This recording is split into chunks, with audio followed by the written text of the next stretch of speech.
La primera vez que uno mira un teclado, ve con curiosidad cómo se distribuyen sus teclas a lo largo de él en grupos iguales y consecutivos. La referencia visual son las teclas negras que están posicionadas de forma alterna, no como las blancas que van consecutivas. Esas teclas negras se agrupan en bloques de 2, de 3, de 2, de 3 y claro, si las sumamos con las teclas blancas, vemos que se crean ciclos de 12 teclas, 12 notas.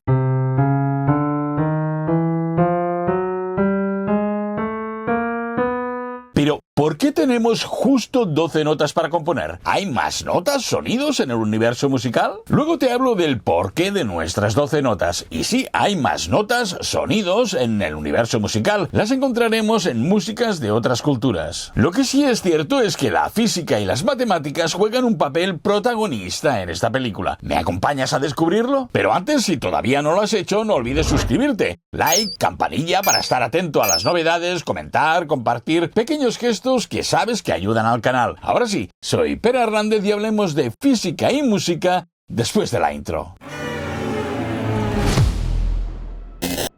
La música que habitualmente escuchamos y conocemos es la que llamamos música occidental, esté en el estilo que esté, y esta se compone a partir de 12 notas. Esas 12 notas y no más hacen que la música y las canciones que nos gustan, la música popular, las nanas, las canciones infantiles, música clásica, el jazz, el rock, nos suenen bien y las podamos comprender e incluso imitar. Punto número 1. La distancia de entonación mínima entre dos notas, dos sonidos, es de un semitono.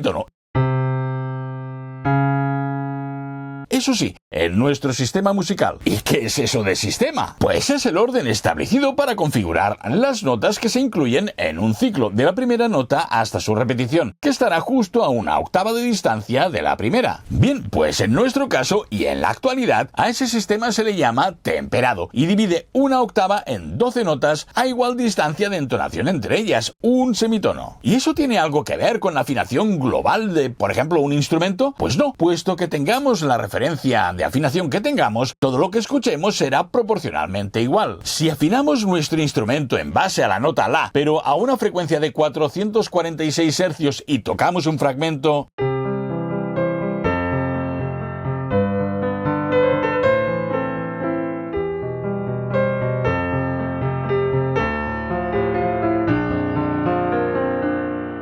y luego lo repetimos afinando nuestro instrumento a 440 Hz...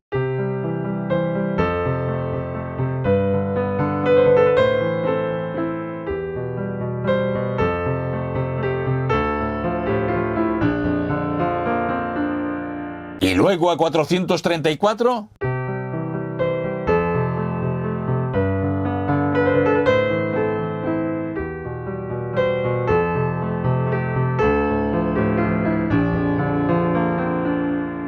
pues escucharemos, entre comillas, siempre lo mismo, algo más agudo o algo más grave, puesto que la relación interna estará basada en los 12 semitonos a igual distancia, la misma proporción frecuencial. Pero, ¿de verdad solo hay 7 notas en nuestro sistema? Pues no, porque las 7 notas naturales podemos alterarlas un semitono hacia el agudo, las llamaremos sostenido, o un semitono hacia el grave, las llamaremos bemol. Así pues, en nuestro sistema temperado tendremos al menos 21 posibilidades de nombrar una nota, justo estas que ves en pantalla.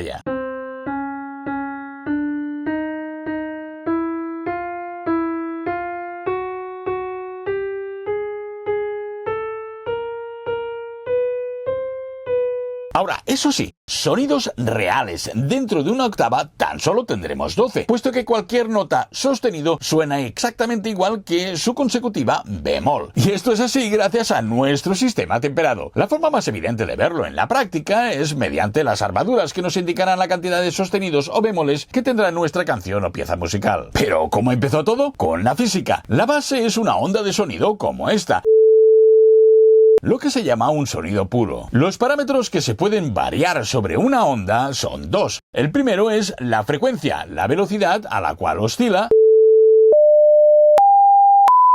y el segundo, la amplitud, su volumen. La frecuencia se mide en hercios, oscilaciones por segundo, y la amplitud se mide en decibelios. Cuanto más lenta oscile la onda, más grave será el sonido, y cuanto más rápido oscile, más agudo. Y cuanto más rico es un sonido, más armónicos contiene, es decir, un sumatorio de ondas que oscilan a distintas frecuencias e intensidades.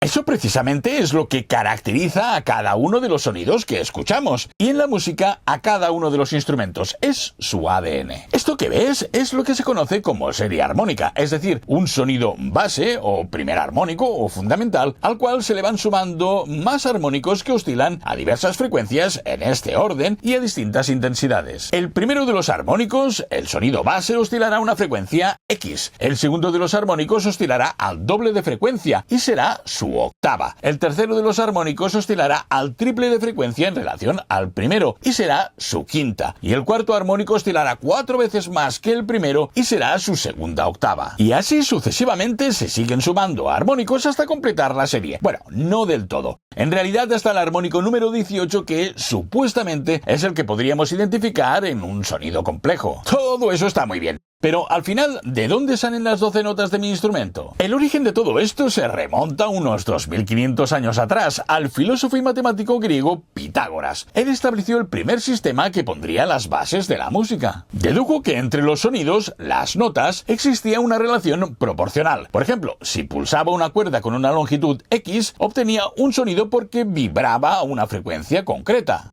Y observó que si dividía esa cuerda por la mitad y pulsaba, obtenía el mismo sonido pero una octava más aguda, es decir, vibraba o oscilaba al doble de frecuencia. Y si de nuevo volvía a dividir esa cuerda pero esta vez en tercios, obtenía el intervalo de quinta. Y ese sería el intervalo esencial para obtener todos los sonidos, todas las notas. Y en ese momento entran en juego las matemáticas que le permitieron crear lo que se llamó el sistema pitagórico, por quintas, el obtenido de la naturaleza. Cabe decir que prácticamente hasta el final del Renacimiento, musicalmente tan solo se utilizaban los intervalos de octava, de quinta y de cuarta, consonantes, nada de intervalos de terceras o sextas que se consideraban disonantes y menos los de segunda o séptima o el tritono. Pero el problema que surgía con el sistema pitagórico es que no acababa de cerrar completamente un círculo de quintas donde la primera nota y la última son la misma pero oscilando a frecuencias proporcionalmente iguales. Lo que se obtenía es una espiral de quintas prácticamente sin fin, cosas de la naturaleza, que es sabia. La causa es que al seguir la misma proporción para extraer la secuencia de 12 quintas, cuando cerramos el ciclo,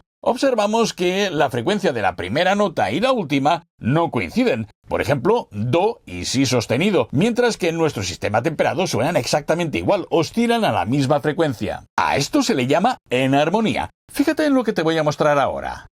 Si do oscila a 65 Hz, su octava oscilará al doble, 130 Hz. Luego vamos creando quintas a partir del primer do, multiplicando la frecuencia por 3 medios. Y si nos pasamos de octava, dividimos su valor por la mitad, justo para que entre dentro de la octava. Seguimos creando quintas y corrigiendo si nos pasamos de la octava. Veremos que al llegar a la última nota, si sostenido, su frecuencia no es la misma que el segundo do, es decir, es algo superior, 131,76 Hz. Y es por eso que si sostenido no siempre es lo mismo que do. Y si siguiéramos, veríamos que mi sostenido no es lo mismo que fa. A esa diferencia de frecuencia pequeña que hay entre dos notas se le llama coma pitagórica. Nuestro sistema de afinación, el temperado, empezó su andadura hace unos 500 años para intentar encajar mejor nuestras 12 notas. El primer paso lo dio el compositor italiano Josefo Zarlino en el siglo XVI, creando lo que él llamaba entonación justa. El sistema partía de una nota, por ejemplo, do, y creaba, según la serie armónica, una quinta justa superior y una quinta justa inferior, ambas puras. Y sobre cada una de esas tres notas montaba acordes, es decir, una tercera y una quinta pura por encima de cada una de esas tres notas. De ese modo se obtenían las 7 notas de la escala. El resultado es que se obtenía una escala completa y cerrada a la octava, pero no se apreciaba un equilibrio al 100% entre todos los tonos y semitonos, puesto que aparecían tonos grandes y tonos pequeños. Este sistema tan solo podía utilizarse en instrumentos de afinación no fija. No podía utilizarse sobre el clave, por ejemplo, ni sobre instrumentos con trastes. Además, dificultaba enormemente el cambio de tono, la modulación. Pocos años después, el también italiano Pietro Aron crea el sistema mesotónico o de medios tonos. Consistía en la afinación por terceras puras. De ese modo, por fin podíamos obtener un círculo cerrado en vez de una espiral como la de Pitágoras. Pero también surgía un pequeño problema, puesto que aparecía una coma, la llamada coma sintónica, distinta a la coma pitagórica. Es algo realmente muy pequeño, unas cromas de sonido que se repartirán entre todas las quintas para equilibrar los intervalos y que de ese modo pueda sonar todo más equilibrado. Pero seguirá habiendo problemas, puesto que una de las quintas será un poco más grande que las otras 11, la llamada quinta del lobo. Por ejemplo, si se inicia un círculo de quintas a partir de la nota do, la quinta del lobo aparecerá entre las notas so sostenido y mi bemol, que será un poquito más grande que las otras. Ahora ya la escala completa, la música sonaba mucho más equilibrada, pero seguía habiendo un problema, y es que no se podía modular con comodidad, y eso al principio del barroco era todo un problema. Y en esa época se crean otros sistemas, como el del alemán Andreas Wermeister, que reparte la coma pitagórica entre 4 quintas, hasta llegar al sistema temperado, el que conocemos y con el que afinamos hoy día, y con el que Johann Sebastian Bach, mediante su libro El clave bien temperado, demostró que se podía componer y tocar en cualquiera de las 12 tonalidades. Por eso compuso 24 preludios y fugas, 12 en modo mayor y 12 en modo menor. Este sistema, mediante unos ajustes de afinación, ayuda a que todas las notas en todas las octavas suenen bien equilibradas, es decir, desafinadas en relación a la naturaleza. Pero es el que ha unificado la música, evitando todos los problemas que la física presentaba, sobre todo a la hora de cerrar el ciclo de quintas, permitiendo de ese modo pues tocar más equilibradamente por un lado y poder modular con toda libertad por otro. Y es que a fin de cuentas es a esa sonoridad a la que hemos acostumbrado nuestros oídos en nuestro universo musical, y creo que seguirá así durante muchos años. Bien, espero que ahora que sabes de dónde sale nuestro sistema musical, lo ames más y explotes todo lo que te ofrece en favor de tu creatividad. De momento, por aquí te dejo este vídeo que seguro te va a ser de utilidad. Hasta el próximo vídeo.